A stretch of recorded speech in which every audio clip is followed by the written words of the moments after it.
Hello, hope you're doing good. In this video, I will be showing you how to make search bar in Wix.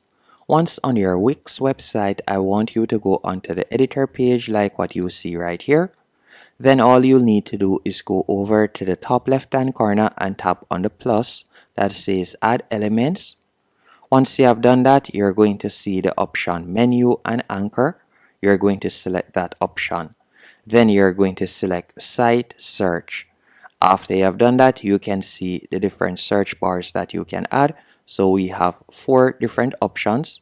Now let's say for example sake, I were to use this option. All you'll need to do is drag and place it wherever you want.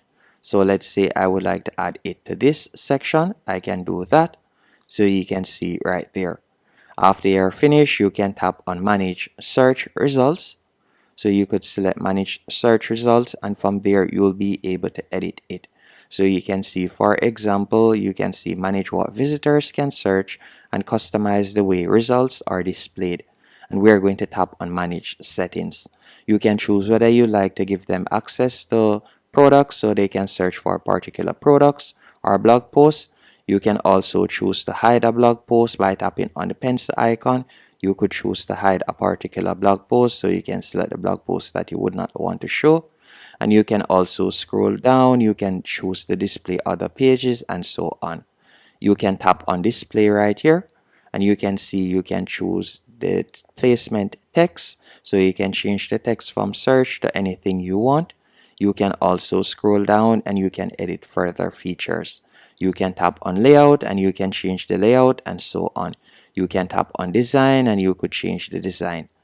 Once you're finished, you're going to tap on save in the top right hand corner to save the changes. Once you have saved the changes, you can tap on done right there. And if we were to tap on preview, you will see how it looks. So for example, you can see it right here.